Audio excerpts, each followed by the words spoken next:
चलिए आज स्टार्ट करते हैं लेक्चर 5 केमिकल काइनेटिक्स का। तो आज केमिकल काइनेटिक्स के लेक्चर 5 में क्या पढ़ने वाले हैं, सबसे अहम क्वेश्चन। तो ये अच्छा क्वेश्चन है। ये हम आई थिंक पिछले क्लास में डिस्कस भी कर चुके थे कि क्या पढ़ेंगे हम लोग आज की क्लास में। तो आज की क्लास हम लोग रेट लॉ को अच्छे से देखेंगे। लेकिन रेट लॉ को अच्छे से देखने से पहले हम अपना जो रेट ऑफ रिएक्शन कवर किए हैं, उस रेट ऑफ रिएक्शन को पहले देख लेते हैं। उसका कुछ एक चीज़ छूटा हुआ है, उसको कवर करेंगे एंड देन रेट लॉ देखेंगे। ठीक है, तो चलिए देखते हैं। सबसे पहले हम लोग नेक्स्ट पेज पे है क्या। देखिए आपके नेक्स्ट पेज पे दिया सम इम्पोर्टेंट पॉइंट्स, मतलब जो पॉइंट्स हम छोड़े हैं उस पॉइंट्स को कवर करते हैं। वो पॉइंट्स बड़े अच्छे पॉइंट्स हैं। ठीक है, देखते हैं क्या पॉइंट्स है जो कि अच्छे पॉइंट्स। अच्छा, हम लोग जो अथी ये जो मतलब मेनली हम डिस्कशन करेंगे, आप खुद ये सोचिएगा जो हम आपको लिख लिख के दिखाएंगे अभी। ठीक है, तो देखते जाइए, हम कुछ लिख रहे हैं। सो अपना कुछ हाँ, अपना कुछ एक रिएक्शन था। तो जैसे कि एक रिएक्शन मान लेते हैं अभी तत्काल के लिए, A plus B B reaction किया और दिया C of C and D of D. ये अपना एक रिएक्शन है। ठीक है, इस रिएक्शन में अगर हम लोग रेट ऑफ रिएक्शन लिखने जाते हैं तो क्या लिखते हैं, आर बराबर minus of 1/a into D concentration of A upon D T. लिखते हैं कि नहीं, लिखते हैं ना। और इसी को लिखते हैं, ये किसके बराबर है, minus of 1/b into D concentration of B upon में डी टी। इसी को लिख देते हैं 1/c into D concentration of C upon D T. इसी को लिख देते हैं 1/d into D concentration of D upon D T. इतना सारा कुछ लिखते हैं।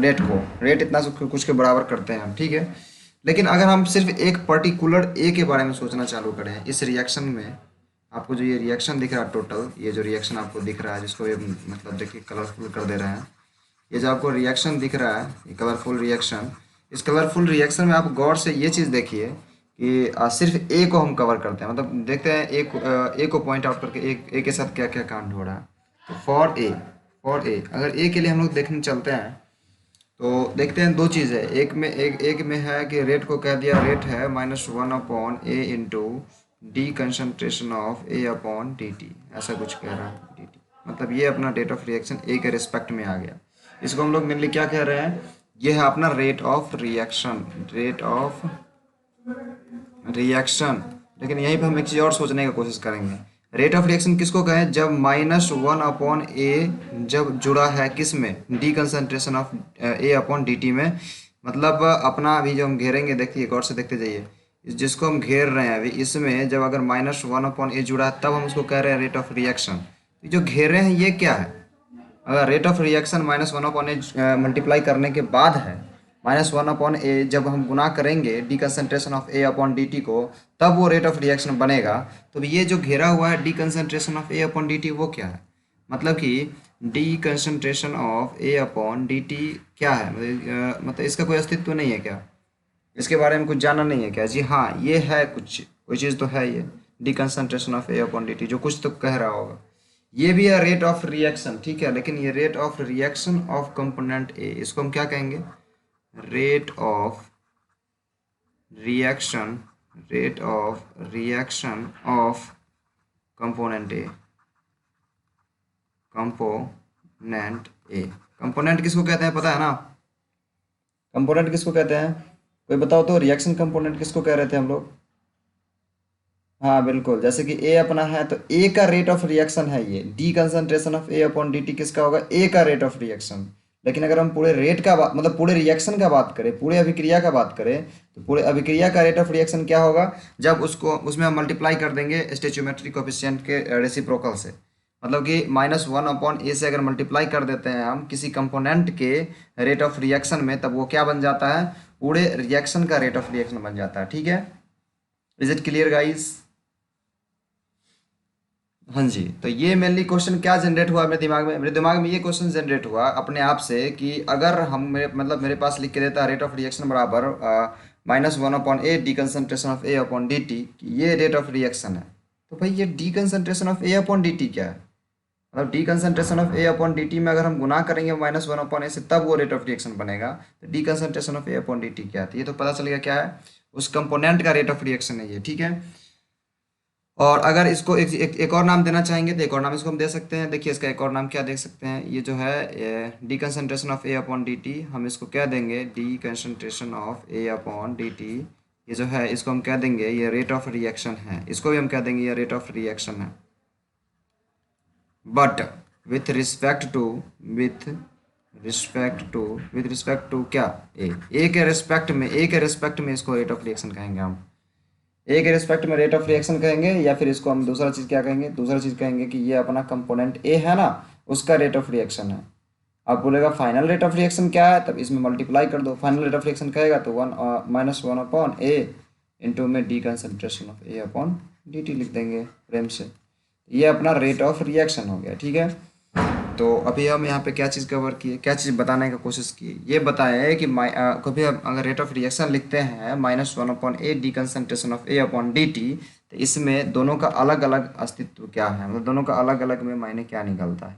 कि अगर एक टाइम पे है कि जो -1 अपॉन ए से मल्टीप्लाई किया हुआ है, और एक टाइम पे ये है कि जब मल्टीप्लाई नहीं किया हुआ है, दोनों में क्या अंतर है। तो अच्छे से ये क्लियर हो गया क्या अंतर है, प्रिंस एंड नीरज क्लियर हो गया। अच्छा 1 मिनट रुकिए, समझाते हैं। क्या बोल रहे थे, कुछ बोल रहे थे कोई, 1 मिनट रुकिए थोड़ा सा। हाँ तो हम लोग क्या बात कर रहे थे अभी, हम लोग बात कर रहे थे कि ये चीज़ कि अगर -1 अपॉन ए मल्टीप्लाई किया हुआ है D concentration of A upon D T में, तब वो पूरे रिएक्शन का रेट ऑफ रिएक्शन होता है। और अगर उसमें -1 अपॉन ए मल्टीप्लाई नहीं किया हुआ है, तब वो एक पर्टिकुलर कंपोनेंट का रेट ऑफ रिएक्शन होता है। एक पर्टिकुलर कंपोनेंट, इसको अगर ज़्यादा अच्छे से समझना है तो चलिए हम लोग सोचते हैं इसके बारे, एक स्टोरी के बारे में सोचते हैं। चलिए गौर करिए मेरे स्टोरी पे। मेरे पास हर एक टाइम का एक स्टोरी होता है, वो पता है, एंड अभी मेरा माइंड स्थिर है तो हम अपने स्टोरी को बता सकते हैं। सुनिए, अगर हम मतलब मान लीजिए अपना फैमिली है एक, नीरज के फैमिली में नीरज 4 भाई हैं 3 बहन है, ठीक है। मतलब पता नहीं एक्चुअली कितने हैं, लेकिन हम बता रहे हैं, बस मान रहे हैं 4 भाई 3 बहन, कैसे भी करके उनका पूरा फैमिली इतने का है, ठीक है। तो अगर हम बात करते हैं पूरे फैमिली के प्रोग्रेस का, तो हम सारे लोगों का प्रोग्रेस काउंट करते हैं एक साथ में, ठीक है। सारे लोग का प्रोग्रेस काउंट करते हैं, ऐसा नहीं है कि जो मतलब सिर्फ एक इंडिविजुअल का काउंट करते हैं। तो सारे का काउंट करते हैं, तब पता चलता है कि ये क्या है अपना पूरे फैमिली का ये इनकम हुआ, इतना प्रोग्रेस किया, इतना मतलब लॉस हुआ, ये सारा कुछ पता चलता है। लेकिन अगर बात करेंगे सिर्फ एक नीरज का, नीरज कितना प्रोग्रेस कर रहा था, उसके लिए अलग मतलब पता रहता है कि या तो हो सकता है कि इसके जो 5 6 शायद 7 भाई बहन जो हैं, इसमें से सारे लोग प्रोग्रेस कर रहे हो, ये डिक्रीज कर रहा हो। या फिर ऐसा हो सकता है कि बहुत सारे लोग का खूब बहुत ज़्यादा मुनाफा हो रहा है, एक दो लोग का मुनाफा नहीं हो रहा है। तो अगर हम पर्टिकुलर के लिए बात करेंगे तब तो पता चलेगा। जैसे कि यहाँ कि हम ए के लिए बात कर रहे हैं, तो यहाँ पे मुनाफा वाला बात नहीं है, लेकिन ए के लिए अगर बात करते हैं तो ए में रेट ऑफ रिएक्शन अगर बात करते हैं कि ए का फाइनल रेट ऑफ रिएक्शन मतलब रिएक्शन में कैसा कंट्रीब्यूशन है, तब हम -1 अपॉन ए से मल्टीप्लाई करके देते हैं। और अगर बात करते हैं सिर्फ ए का, सिर्फ ए कितना से घट रहा है कितना से बढ़ रहा है, देन वो D concentration of A upon T T होगा। इज इट क्लियर विकास? जी नीरज आगे बढ़ें। हाँ जी गौर करिए, अब अगले पेज पे कुछ लिखा हुआ होगा, नोट। ये क्या है नोट, कह रहा था रेट ऑफ रिएक्शन, गौर से पढ़िएगा। The rate of reaction is dependent upon stoichiometric coefficient of reaction. मतलब कि रेट ऑफ रिएक्शन में हम लिखते हैं ना -1 upon A upon into D concentration of A upon D T. ये रेट ऑफ रिएक्शन हो गया, ये रेट ऑफ रिएक्शन। ये देखिए ए पे डिपेंडेंट है कि नहीं rate of reaction. Rate of reaction अगर आप बात करेगा तो ए पे डिपेंड करेगा वो, तो वही लिखा हुआ है यहाँ पे, गौर से पढ़िए क्या लिखा। The rate of reaction is dependent upon stoichiometric coefficient of the reaction, but the rate of reaction component is independent of stoichiometric coefficient of the reaction. What is mean by rate of reaction of component, rate of reaction component कहने का मतलब सिर्फ अगर हम ए का बात कर रहे हैं, मतलब rate of reaction of A, the ए का बात कर रहे हैं रेट ऑफ रिएक्शन, मतलब कि D concentration of A upon D T का बात कर रहे हैं। और D concentration of A upon D T कहाँ किसी स्टोइचियोमेट्रिक कोएफिशिएंट पे डिपेंड कर रहा है, लेकिन अगर रेट ऑफ रिएक्शन का बात करें देन वो डिपेंड कर रहा है ए पर में। ठीक है, ये क्लियर हुआ क्या, ये पूरा नोटिंग पॉइंट क्लियर हुआ क्या? Is it clear to all of you? जैसे कि अगर कोई रिएक्शन अपना था ए रिएक्शन करके दे दिया है बी और बी, ठीक है। तो इसमें क्या कर रहे हैं, अगर हम रेट ऑफ रिएक्शन फाइनल लिखने की कोशिश कर रहे हैं तो क्या लिखेंगे, -1 upon A into D concentration of A upon D T, ठीक है। लेकिन अगर लिखेंगे हम rate of reaction component, rate of reaction component ए, तो इसको क्या लिखेंगे, सीधे से लिखेंगे D concentration of A upon D T, बस इतना लिखेंगे। बस देखो इसमें जो रिएक्शन कंपोनेंट का अगर हम रेट लिख रहे हैं, रिएक्शन कंपोनेंट का रेट लिखते हैं, इसमें कहीं पे स्टोइचियोमेट्रिक कोएफिशिएंट है क्या, नहीं है। लेकिन अगर स्टोइचियोमेट्रिक कोएफिशिएंट है किसी में तो वो रेट ऑफ रिएक्शन में, फाइनल रेट ऑफ रिएक्शन में। तो पूरा लाइन वही कह रहा है कि अगर रेट ऑफ रिएक्शन है तो वो निर्भर करेगा किस चीज़ पे, रेट ऑफ रिएक्शन निर्भर करेगा स्टोइचियोमेट्रिक कोएफिशिएंट पे। लेकिन रेट ऑफ रिएक्शन कंपोनेंट मतलब रिएक्शन में भाग लेने वाले जो कारक हैं, अवयव हैं, उसका रेट ऑफ रिएक्शन वो निर्भर नहीं करेगा, कहीं पे भी निर्भर नहीं करेगा, किस पे, स्टोइचियोमेट्रिक कोएफिशिएंट पे। Is it clear to all of you? हाँ जी। तो अपना ये नोटिंग पॉइंट है, इसको मेनली अच्छे से दिमाग में रखिएगा। ये हम अगर टेस्ट वेस्ट भी लेंगे तो बार बार इसको दोहराएंगे, मतलब पूछेंगे, ठीक है। ये नोटिंग पॉइंट हो गया आपका, इसको अच्छे से क्लियर हो गया। अब इसको अच्छे से आप लोग को दिमाग में रखना है, ठीक है। कहीं पे भी पूछ देगा कि अगर रेट ऑफ रिएक्शन है तो बताओ कि रेट ऑफ रिएक्शन स्टोइचियोमेट्रिक कोएफिशिएंट पर निर्भर करेगा कि नहीं, तो आपको बताना पड़ेगा हाँ। और वहीं पे पूछेगा रेट ऑफ रिएक्शन कंपोनेंट निर्भर करता है क्या स्टोइचियोमेट्रिक कोएफिशिएंट पर, कहिएगा नहीं। अगर कंपोनेंट का बात कर रहा है, मतलब क्या, मतलब बात कर रहा है कि फैमिली के किसी एक मेंबर का बात कर रहा है कि क्या फैमिली का सिर्फ एक मेंबर पूरे रिएक्शन को बता सकता है क्या, मतलब ये मेनली हम कुछ भी बता रहे हैं स्टोरी, लेकिन यहाँ पे अगर सीधे सीधे बात करने चले हम अपने रिएक्शन के हिसाब से, तो बात ये कर रहा है कि रेट ऑफ रिएक्शन निर्भर करता है स्टोइचियोमेट्री पे, तो कहोगे हाँ। और रेट ऑफ रिएक्शन कंपोनेंट मतलब रिएक्शन में भाग लेने वाला जो छोटा छोटा पार्ट है, छोटा छोटा हिस्सा है, जैसे कि रिएक्शन में भाग ले रहा है यहाँ पे ए, तो ए जो है सिर्फ ए कितना से बढ़ रहा है या कितना से घट रहा है, इसके लिए स्टोइचियोमेट्रिक कोएफिशिएंट जरूरी है क्या, नहीं। ए कितना से बढ़ रहा है या कितना से घट रहा है, इसको मापने के लिए स्टोइचियोमेट्रिक कोएफिशिएंट का कोई जरूरत नहीं है। लेकिन अगर बात कर रहे हैं रेट ऑफ रिएक्शन, मतलब अपना रिएक्शन कैसे आगे बढ़ रहा है या कैसे मतलब पीछे हो रहा है, कैसे मतलब रिएक्शन आगे बढ़ते जा रहा बढ़ते जा रहा बढ़ते जा रहा, इसको अगर मापना है तो इसके लिए हमको जरूरत पड़ेगा स्टोइचियोमेट्रिक कोएफिशिएंट का। Is it clear to all of you? सबको क्लियर है? ओके ओके ओके जी। जोश से पढ़िए, हमको लग रहा है सब लोग नींद में है, ठीक है। एकदम अच्छे से पढ़ते जाइए, ठीक है। अगर नहीं बोलोगे देन हम ऐसे आगे बढ़ते चले जाएंगे, फटाफट फटाफट तुरंत खत्म कर देंगे। क्या कर रहे हैं हम, affecting factors of rate of reaction. Rate of reaction का अफेक्टिंग फैक्टर मतलब क्या हो गया, रेट ऑफ रिएक्शन किस किस चीज़ पे निर्भर करता है, या फिर रेट ऑफ रिएक्शन को कौन कौन चीज़ जो है सो फर्क पड़ाता है, ठीक है। मतलब बात ये कर रहा है कि हाँ यहाँ पे एक रखा हुआ है, ये छोड़ो, बात कर रहे हैं नीरज का ही, नीरज का बात कर रहे हैं। सबसे ज़्यादा अपनी क्लास में कौन गुस्सा होता था, प्रिंस का। चलो प्रिंस का बात कर ले, मतलब प्रिंस किसके किसके चिढ़ाने पर में चिढ़ जाता था, सीधे सीधा बात ये कह रहे हैं, ठीक है। प्रिंस किसके किसके चिढ़ाने पे चिढ़ जा रहा है, मतलब कि ये जो रेट ऑफ रिएक्शन है ना, किसके किसके ढेला मारने से ये अपना फर्क बता देगा, मतलब किसके किसके बदलने से अपना ये फर्क बतलाएगा कि हाँ मेरे पे कुछ फर्क पड़ रहा है, मतलब क्या क्या चीज़ इस पे मतलब हम चेंज करेंगे और तो ये बताएगा कि मेरे में भी चेंजिंग आ रहा है। सीधे सीधे ये बात, मतलब अफेक्टिंग फैक्टर कहने का मतलब क्या क्या चीज़ उसको अफेक्ट कर रहा है, ठीक है। जैसे कि प्रिंस को कौन कौन अफेक्ट कर रहा था, जैसे कि प्रिंस को पेन ड्राइव कोई बोल देता था अफेक्ट कर रहा था, ठीक है। जैसे तुम लोग हो गए, इसको मतलब चिढ़ा देते थे, ठीक है। तो मेनली ये अफेक्टिंग फैक्टर्स एक हो जाता है रेट ऑफ रिएक्शन, मतलब ये प्रिंस का अफेक्टिंग फैक्टर हो गया। वैसे रेट ऑफ रिएक्शन का अफेक्टिंग फैक्टर क्या हुआ, तो सबसे पहले रेट ऑफ रिएक्शन का अफेक्टिंग फैक्टर कंसंट्रेशन है, फिर टेम्परेचर है। टेम्परेचर मतलब बदलेगा तो रेट ऑफ रिएक्शन चेंज हो सकता है, कंसंट्रेशन बदलेगा तो रेट ऑफ रिएक्शन चेंज होगा। कैटलिस्ट अगर बदलते हैं या कैटलिस्ट अगर देते हैं तब वो रेट ऑफ रिएक्शन चेंज कर देता है। नेचर ऑफ सॉल्वेंट पे डिपेंड करता है, डाइलेक्ट्रिक कांस्टेंट ऑफ सॉल्वेंट पे डिपेंड करता है, पीएच पे डिपेंड करता है। पीएच सब सुना होगा, ये नहीं सुना होगा कोई, ये नहीं सुना होगा कोई, इसमें इसमें जो जो नहीं सुना होगा बता दे रहे हैं। पीएच सुना होगा, प्रेशर सुना है तो प्रेशर पे डिपेंड करता है, रेडिएशन पे डिपेंड करता है, इलेक्ट्रिक एंड मैग्नेटिक फील्ड पे डिपेंड करता है, ठीक है।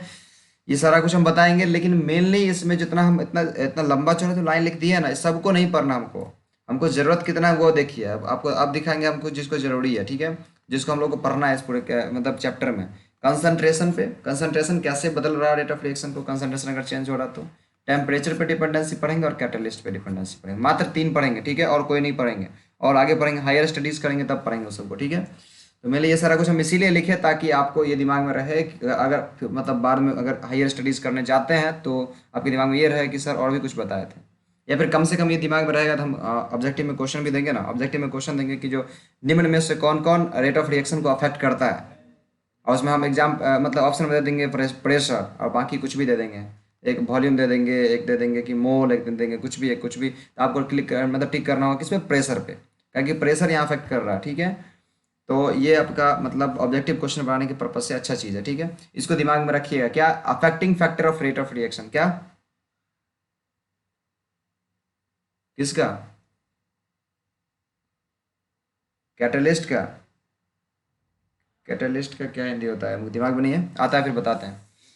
कैटलिस्ट का हिंदी क्या होता है, दिमाग में आता है फिर बताते हैं, अभी एग्जैक्टली नहीं है, ठीक है। तो अभी गौर करते जाइए, बातों को समझिए, फीलिंग्स को, मतलब कहने का मतलब समझने की कोशिश करिए टॉपिक को, ये नहीं कि अब मतलब ट्रांसलेट करिए, ट्रांसलेटर बना दीजिए हमको, ठीक है। I am not a translator, हम मतलब क्या कहते हैं, हम फैकल्टी ऑफ केमिस्ट्री, कहने का मतलब हम आपको समझाने के लिए यहाँ पे हैं, ठीक है।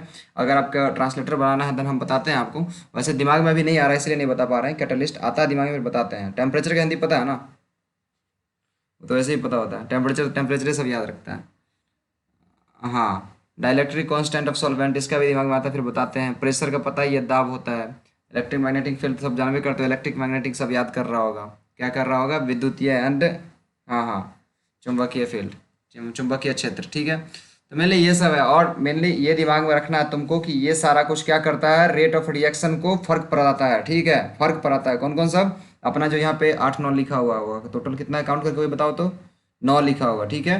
9 अफेक्टिंग फैक्टर है अपना रेट ऑफ रिएक्शन का, 9 का 9 सबके दिमाग में होना चाहिए, ठीक है, सबके दिमाग में होना चाहिए। रेट ऑफ रिएक्शन को अफेक्ट करने वाले टोटल 9 फैक्टर्स हैं, ठीक है। कौन कौन सा है, तो हम पूछेंगे कौन कौन सा, तो फटाफट बताओगे। कंसंट्रेशन, टेम्परेचर, ऐसा नहीं कि कंसंट्रेशन तापमान, मतलब याद रखना टेम्परेचर, ठीक है, मतलब अच्छे से, ये सब थोड़ा सा स्टैंडर्ड वर्ड हो गया। अब हमको बोलेंगे कि जो कंसंट्रेशन पे कैसे डिपेंड करता है, तब आप हिंदी में लिख सकते हैं, लेकिन आपको कंसंट्रेशन दिमाग में रखना, ये सब मेन टॉपिक हो, मेन पॉइंट हो गया, ठीक है। Concentration, temperature, catalyst, nature of solvent, dielectric constant of solvent, pH, pressure, radiation, electric and magnetic field, जितना स्पीड में भी हम पढ़े हैं उतना स्पीड में आपको याद रहना चाहिए। नेक्स्ट टाइम आप ऐसे ही बताइएगा, ठीक है। हम पूछेंगे नेक्स्ट क्लास में, सबसे पूछेंगे बारी बारी से, affecting factors of rate of reaction क्या क्या है सब बताओगे, ठीक है। हम आगे बढ़ते हैं, ठीक है। आगे देखो क्या कह रहा है। कंसंट्रेशन जो लिख रहा था, भाई कंसंट्रेशन क्या है, पहले कंसंट्रेशन तो सर कितने दिन से बोल रहे हैं, बताएंगे बताएंगे बताएंगे, आगे लेते जा रहे हैं, बता ही नहीं रहे हैं।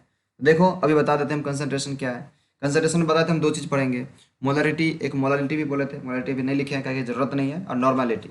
मोलरिटी और नॉर्मेलिटी को अभी हम लोग पढ़ते हैं, ठीक है, कवर करेंगे, उसके बाद रेट लॉ पे चलेंगे, जो अपना नेक्स्ट टॉपिक है। नेक्स्ट टॉपिक अभी नहीं पहुंचे हैं, ठीक है। हम लोग मेनली रेट ऑफ रिएक्शन जो था उस टॉपिक को खत्म किए अभी जस्ट, मतलब इससे पहले, ये जो है ना अपना, इससे पहले यहाँ तक खत्म किया नोटिंग पॉइंट दे करके, ठीक है।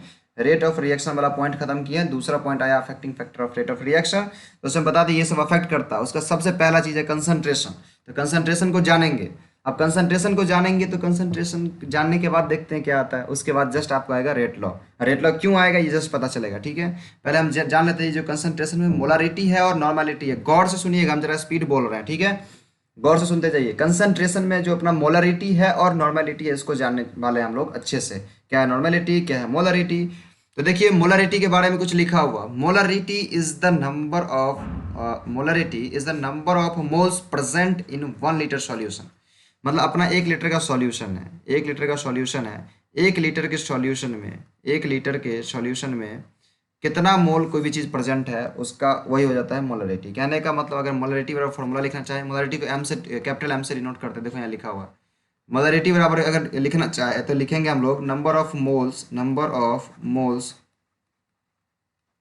In solution, number of moles in solution upon में क्या लिख देंगे, वॉल्यूम, 1 लीटर वॉल्यूम, सीधे वॉल्यूम लिखेंगे, टोटल वॉल्यूम लिखेंगे, मतलब कि किसी वॉल्यूम में कितना मोल प्रेजेंट है। कहने का मतलब पूरे के पूरे अगर मोलरिटी को सीधे डिफाइन करने के लिए कहोगे तो कहोगे कि 1 लीटर सॉल्यूशन में टोटल कितना मोल है, ठीक है, कितना मोल प्रेजेंट है, कितना मोल कोई भी चीज़ प्रेजेंट है, वही उसका क्या हो जाता है, मोलरिटी हो जाता है। तो मोलरिटी का फॉर्मूला अगर लिखना चाहे तो ऊपर वाला number of moles in solution को क्या लिख सकते हैं हम लोग, ऊपर में क्या लिखे, number of moles present in volume, मतलब किसी वॉल्यूम में कितना मोल प्रेजेंट है, यही चीज़ हम लोग मतलब डिफाइन कर रहे हैं मोलरिटी को। तो मोलरिटी को अगर शॉर्टकट में हम लोग याद करना चाहेंगे तो मोलरिटी बराबर कहेंगे N/V। एन क्या है, मतलब नंबर ऑफ मोल वॉल्यूम।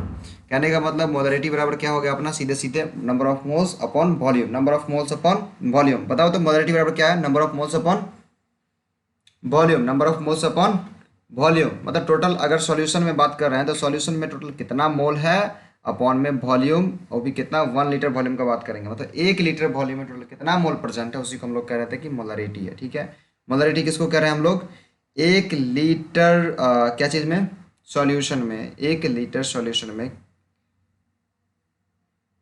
हाँ यही उसका क्या हो जाता है,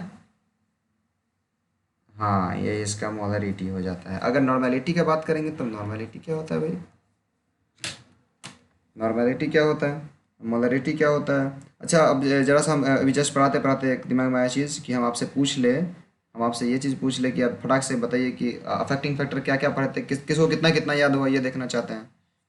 कितना कंसंट्रेशन से पढ़ा, ये तुरंत याद आ जाएगा। जल्दी फटाक से बताओ कौन कौन सा था, कोई बता सकते हो।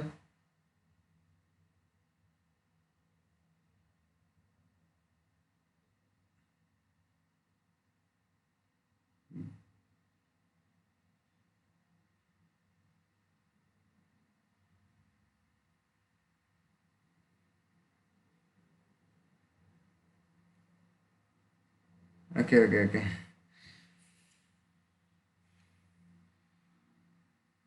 अरे लोल रे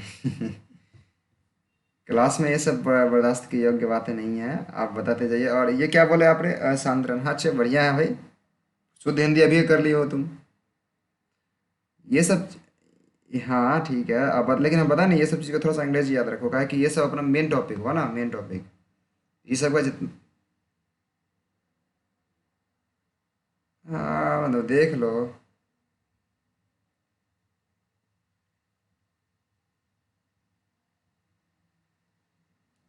अच्छा ये भी बात है,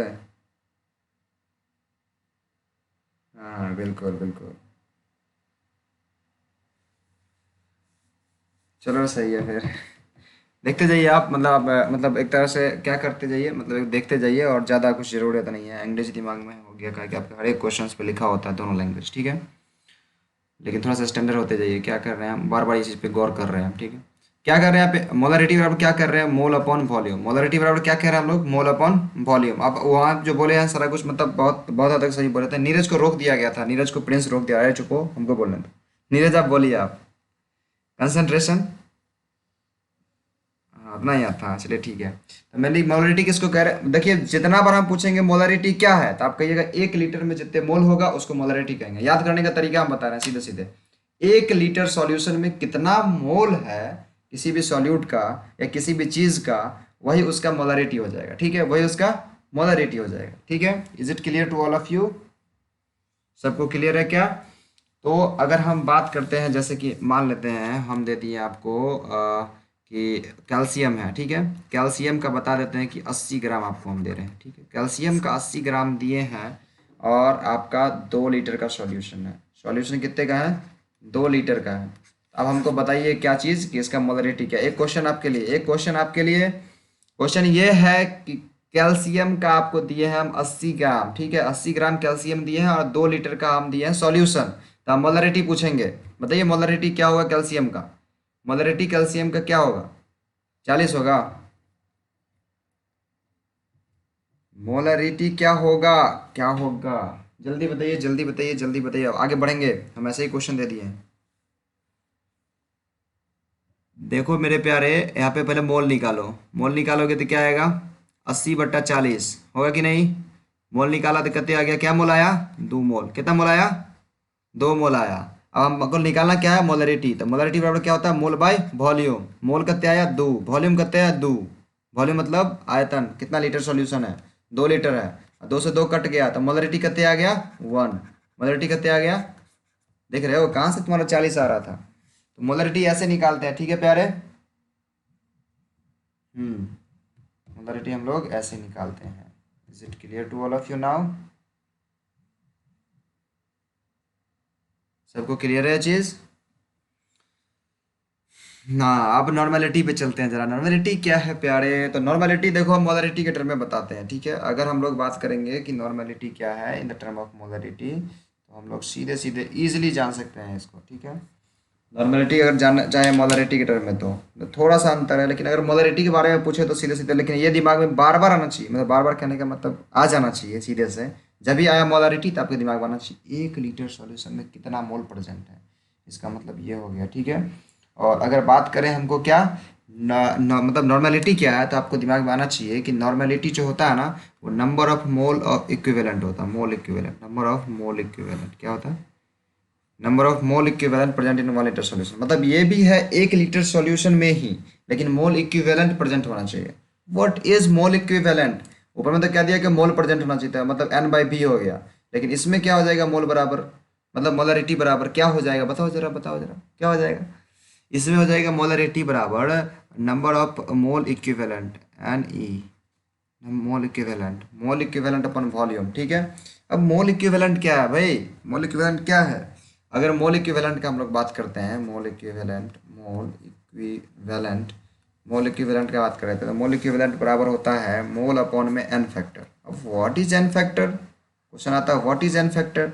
एन फैक्टर हम लोग बस अभी मतलब आपको इजीली एक छोटा सा चीज़ बताएंगे एन फैक्टर के बारे में, बस आपको वही दिमाग में रखना है। जैसे कि एसिडिटी या बेसिसिटी को कहते हैं हम लोग, मतलब ये n factor. What is acidity या बेसिसिटी कहने का मतलब अभी वो भी हम बताते हैं फटाक से बताते हैं। बस ये दिमाग में रखिए कि एन फैक्टर मतलब मोल अपॉन एन फैक्टर को क्या कहते हैं हम लोग? मोल इक्विवेलेंट कहते हैं। मोल इक्विवेलेंट किसको कहते हैं? मोल अपॉन में एन फैक्टर को।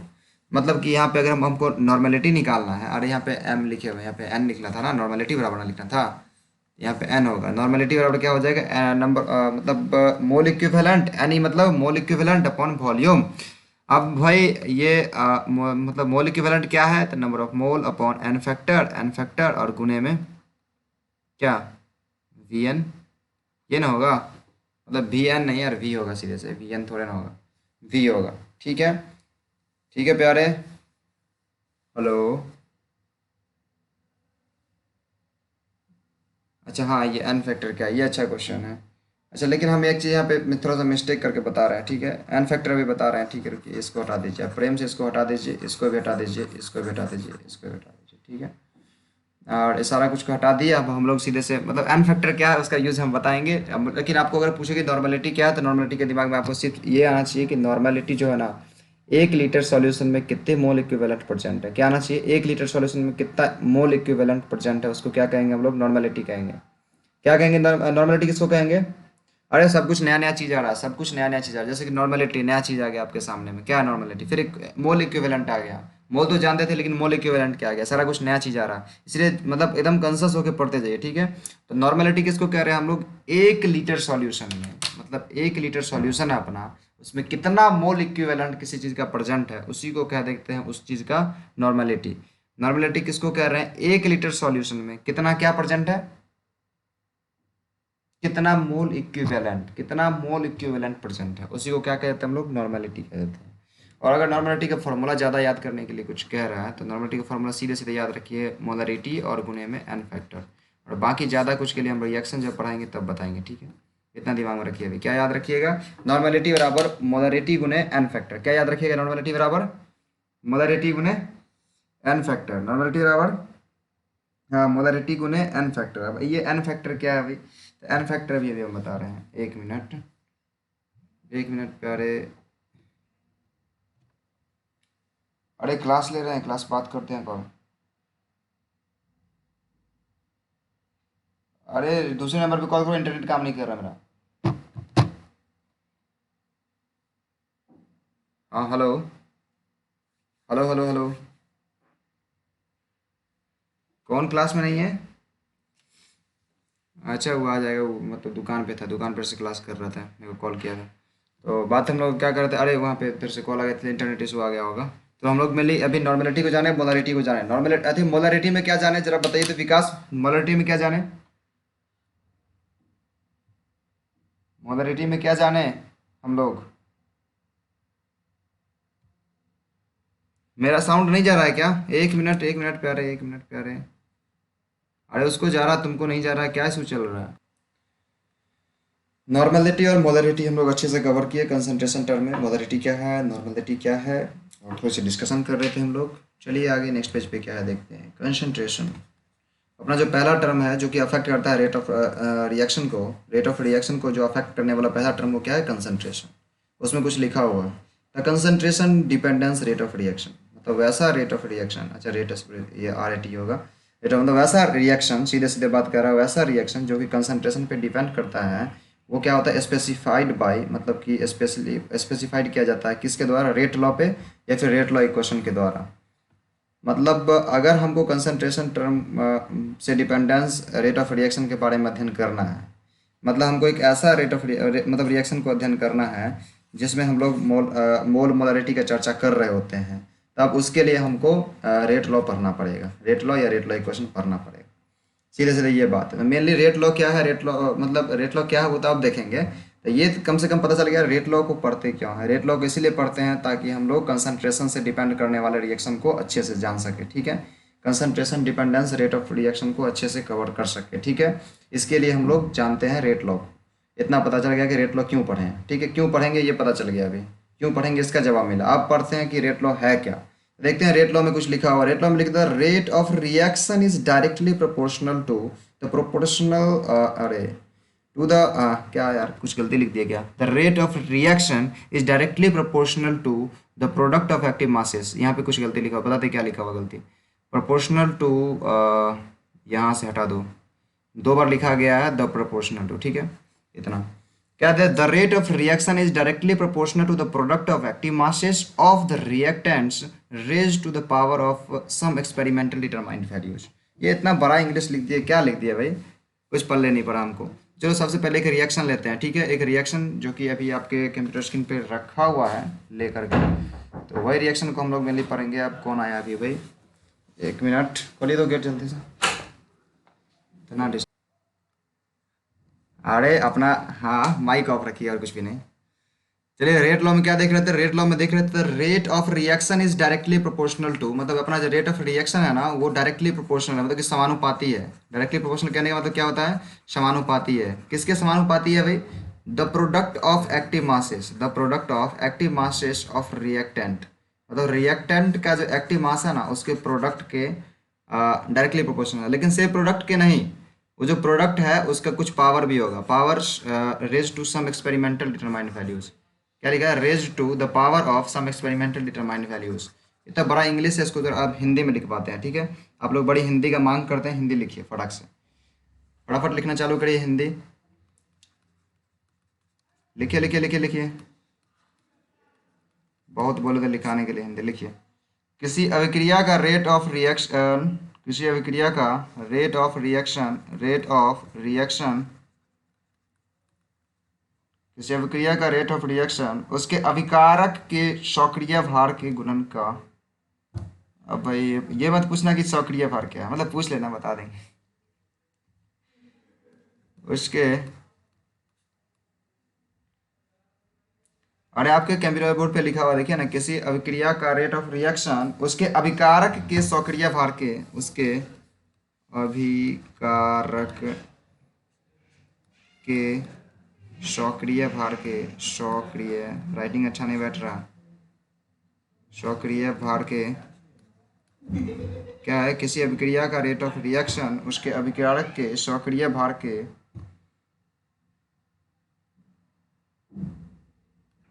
गुणन,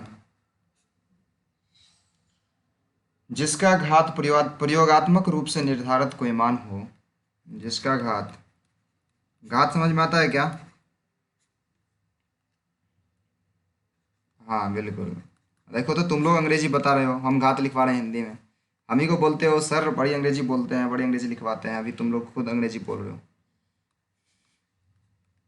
मतलब अंग्रेजी ही समझ रहे हो। प्रयोगात्मक रूप से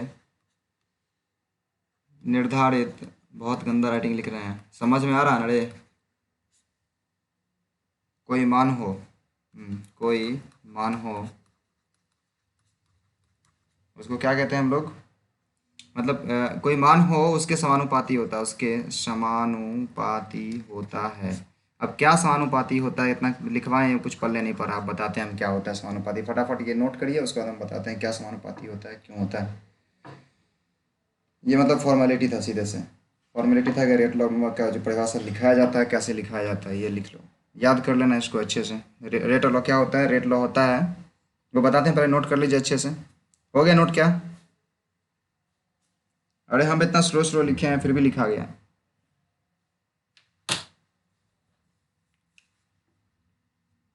लिखा गया रे, very good. Very good very good. चलिए देखते हैं हम लोग अब क्या है रेट ऑफ रिएक्शन, मतलब रेट लॉ क्या है जिसमें कहाँ कहाँ मतलब समानुपाती भी चीज़ आया हुआ है, कहने का मतलब डायरेक्टली प्रोपोर्शनल भी लिखा हुआ कहीं पे, और उसके बाद लिखा हुआ product of active mass of reactant. अब एक्टिव मास क्या है, मतलब कि सक्रिय भार क्या है भाई, एक्टिव मास मतलब सक्रिय भार क्या है, उसको भी देखते हैं। चलिए देखते हैं फटाक से। तो मान लेते हैं सबसे पहले अपने पास एक रिएक्शन है, ठीक है। कौन रिएक्शन है? फॉर रिएक्शन मान लेते हैं कि एक रिएक्शन है, फॉर रिएक्शन, एक रिएक्शन कोई भी मान लेते हैं, चलो कोई रिएक्शन मानते हैं। एक ए है जिसका स्टोइचियोमेट्रिक कोएफिशिएंट ए है, दूसरा बी है जिसका स्टोइचियोमेट्रिक कोएफिशिएंट स्मॉल बी है, और रिएक्शन करके कुछ प्रोडक्ट बना रहा, कुछ भी बना रहा, जरूरत नहीं है प्रोडक्ट से, हमको रिएक्टेंट से मतलब है।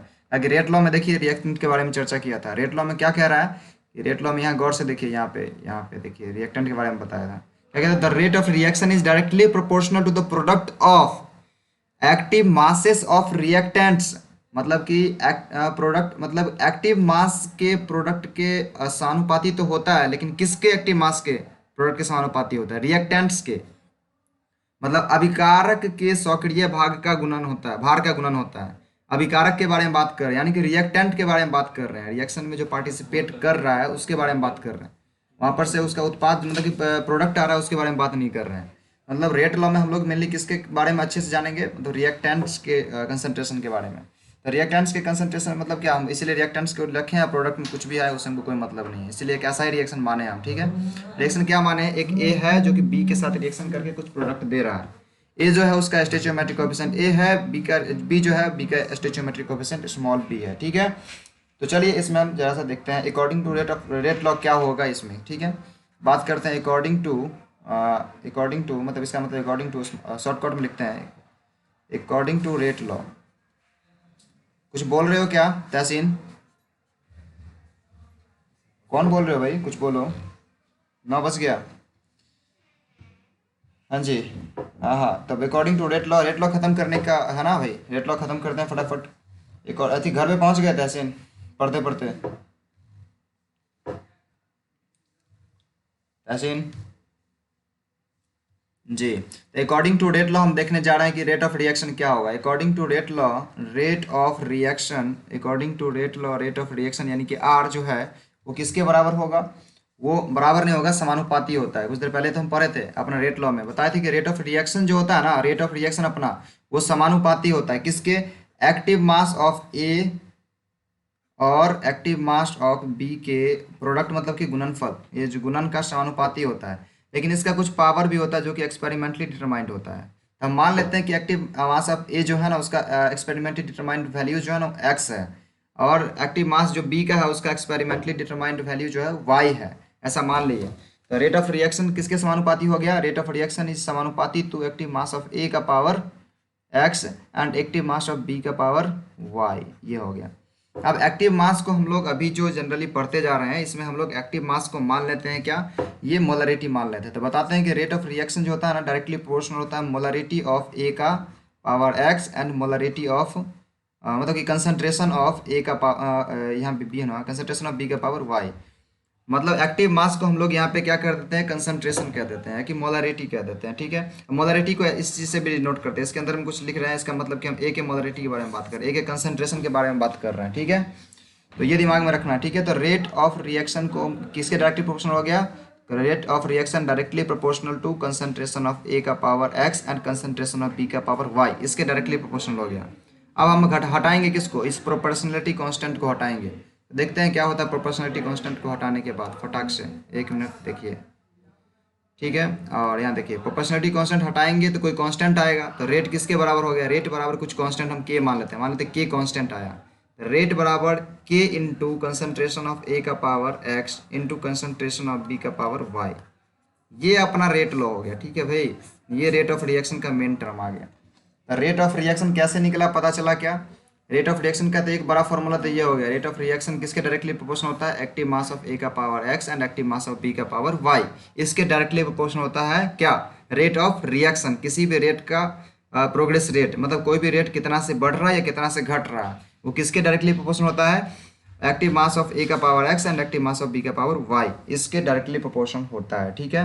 अब ये एक्स वाई क्या था भाई, एक्स वाई अभी जस्ट हम बताए थे कि X Y experimentally determined values है, क्या है, तो यहाँ पे हम लोग सबसे पहले अब लिखते हैं, यहाँ जो ए ऑफ ए लिखे हैं ये क्या है, ए ऑफ बी लिखे हैं ये क्या है, सिर्फ लिख देने से थोड़े ना होगा, इसके बारे में जानेंगे भी क्या है। तो देखिए ए ऑफ ए जो है इसके बारे में लिख रहे हैं, ये अपना एक्टिव मास ऑफ ए है। क्या है? एक्टिव मास ऑफ ए, मतलब ए का एक्टिव मास है। ए ऑफ बी जो है वो क्या है? एक्टिव मास ऑफ बी है, एक्टिव मास ऑफ बी, मतलब ए का एक्टिव मास, बी का एक्टिव मास, ये दोनों हो गया। ठीक है, अब बात करते हैं ये जो है क्या गया, एक्स और वाई क्या है। एक्स एंड वाई जो है ये क्या है? एक्सपेरिमेंटली डिटरमाइंड वैल्यूज है, experimentally determined values, experimentally determined, experiment determined value X Y हो गया। बस हमको ये पता है अब कि जो अपना जो फाइनल रेट, लेकिन ये याद रखना फाइनल रेट ऑफ रिएक्शन का फॉर्मूला क्या याद रखोगे, रेट बराबर क्या हो गया, के इंटू कंसनट्रेशन ऑफ ए का power X into concentration of B का पावर वाई, ये याद रखना है। ठीक है, लेकिन हमको सबसे पहले ये लिखना आना चाहिए कि रेट ऑफ रिएक्शन अगर लिखना होगा तो किसके डायरेक्टली प्रोपोर्शनल लिखेंगे, एक्टिव मास ऑफ ए। यहाँ पे ए क्यों लिए, कहें कि इसमें रिएक्टेंट में ए है। ठीक है, into active mass of B, अब बी क्यों लिए, कहें कि बी यहाँ पे देखो रिएक्टेंट में है। ठीक है, इसके लिए हम बी लिए। एक्टिव मास ऑफ ए का active mass of A into active mass of B. अब इसका पावर एक्स और वाई क्यों लिए, एक्स वाई हम कुछ भी मान लेते हैं रैंडम कि एक्सपेरिमेंट डिटरमाइन जो है ना एक्स और वाई होगा। ठीक है, अब इसका वैल्यू हम निकालेंगे, अब कैसे निकालेंगे वो आगे देखेंगे, लेकिन बस दिमाग में इतना रखना कि एक्स और वाई जो है एक्सपेरिमेंटली डिटरमाइंड वैल्यूज है, कोई भी वैल्यू है जो कि पहले से डिटरमाइन किया हुआ है इस रिएक्शन के लिए। ठीक है, तो मेनली रेट लॉ इतना ही था। अगर रेट लॉ पूछे कि क्या है तो रेट लॉ में तो आप बताइएगा कि रेट लॉ जो है किसी अभिक्रिया का रेट ऑफ रिएक्शन, रेट मतलब अकॉर्डिंग टू रेट लॉ, सीधे रेट, और आपको पूछेगा रेट लॉ क्या है, बोलो कि रेट लॉ एक ऐसा लॉ है जिसमें किसी भी अभिक्रिया का रेट ऑफ रिएक्शन उसके अभिकारक के सक्रिय भार के गुणन के गुणन जिसका घात प्रयोगात्मक रूप से निर्धारित होता है उसके समानुपाती होता है, यही रेट लॉ है। ठीक है, रेट लॉ बस इतना ही बताना है। मतलब कि हम हमें से पूछा जाता था क्लास 11 12 में, मतलब 11th की बात कर रहे हैं, 12th में पूछा जाता है रेट लॉ क्या है, तो हम बताते हैं कि रेट लॉ जो है वो द रेट, मतलब इंग्लिश में हम बता देते जनरली कि वो जो है सो रेट लॉ, मतलब रेट लॉ के अनुसार जो है ना, मतलब अपना जितना भी रिएक्टेंट होता है उसका एक्टिव मास का प्रोडक्ट जिसका कुछ पावर होता है उसके डायरेक्टली प्रोपोर्शनल होता है रेट ऑफ रिएक्शन। ठीक है, तो हम ये बताते हैं, मेरे से पूछता है रेट लॉ क्या है, तो बता रेट ऑफ रिएक्शन, मतलब रेट लॉ जो है, रेट लॉ में रेट ऑफ रिएक्शन जो होता है वो डायरेक्टली प्रोपोर्शनल होता है किसके, एक्टिव मास ऑफ ए के पावर एक्स के और एक्टिव मास ऑफ बी का पावर वाई के, अगर मतलब वाई के, और अगर तीसरा कोई भी है, मतलब कि अगर रिएक्टेंट के साइड ए है, बी है और सी तीनों है, तब यहाँ पे हम लिखते थे एक्टिव मास ऑफ सी के भी पावर जेड, मतलब इसके डायरेक्टली प्रोपोर्शनल होता है। मतलब जितना रिएक्टेंट है सबको ले लेते थे और उसके एक्टिव मास को हम गुना कर देते थे, बताते थे इसके डायरेक्टली प्रोपोर्शनल होता है, यही रेट लॉ है अपना। ठीक है, तो अगर आपको रेट लॉ पूछे तो जनरली ऐसे ही बताइएगा, कोई पूछे रेट लॉ क्या है, कोई पूछ देगा चलते फिरते। आप पूछेगा कौन सा चैप्टर पढ़ रहे हो भाई, तो बताओगे केमिकल काइनेटिक्स, बताओ, पूछेगा बताओ भाई क्या है रेट लॉ, तो आपको बताना पड़ेगा रेट लॉ जो है सो ऐसा ऐसा चीज़ है। रेट लॉ में क्या होता है, उसमें मतलब कोई अगर रिएक्शन है तो उसके रेट ऑफ रिएक्शन को मेजर करते हैं हम। अगर कोई रिएक्शन है तो उसमें जो भी पार्टिसिपेट करता है रिएक्शन कंपोनेंट रिएक्शन के दौरान, यानी कि जो अभिकारक होता है उसका जो है अपना सक्रिय भार, उसका उस पर कुछ क्या एक्सपेरिमेंटली डिटरमाइंड वैल्यू जो होता है, यानी कि प्रयोगात्मक रूप से निर्धारित कोई वैल्यू होता है उसका डायरेक्टली प्रोपोर्शनल होता है, मतलब उसके गुणन के डायरेक्टली प्रोपोर्शनल होता है, सीधे ये चीज़ है। ठीक है, उसके गुणन कहने का मतलब उसके गुणनफल। ठीक है, गुणन छोटा वर्ड हम यूज़ किए हैं। ठीक है, तो मेनली अपना रेट लॉ जो है सो क्लियर हो गया, रेट लॉ इतना ही था, रेट लॉ कवर हो गया पूरे से, तो रेट लॉ सब कुछ अच्छे से क्लियर हो गया। ठीक है तहसीन, रेट लॉ खत्म, एंड आपका 9 4 9 7 हो गया। तहसीन, विकास, हाँ जी, क्या बताए, अच्छा कंसंट्रेशन सही से नहीं समझे प्यारे, बाकी सब कुछ समझ में आ गया ना। ओके, हाँ अरे कंसंट्रेशन जब पढ़ा रहेंगे तब सो रहा होगा ये सोनू सर। ठीक है, मतलब इतना अच्छे से सारा कुछ तो स्टोरी सुना सुना के कंसंट्रेशन क्लियर किया भाई। अभी अब नहीं बोलेंगे, अब हम अभी अब हम नहीं बोलेंगे कंसंट्रेशन। ठीक है, अच्छा यहाँ पे जो लिखा हुआ है ये बोल रहे बोलने के तो यहाँ, हाँ बिल्कुल, हम बहुत थक गए हैं पढ़ाते पढ़ाते।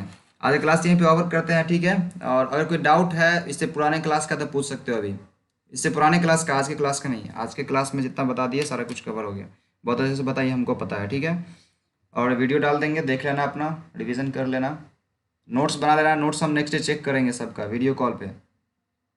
अभी तक का नोट्स चेक करेंगे। अरे वाह वाह वाह वाह, वीडियो कॉल नहीं उठाओगे? बड़े बदमाश हो। ठीक है, उसके लिए भी कुछ सोचते हैं। वीडियो कॉल नहीं उठाओगे तो क्या करना पड़ेगा। तब और बताओ, किसी को पुराने क्लास में कोई भी डाउट नहीं है? सारे होशियार है बच्चे मेरे, कोई भी डाउट नहीं। चलो ठीक है, आज की क्लास को यहीं पे ओवर करते हैं। सबसे पहले रिकॉर्डिंग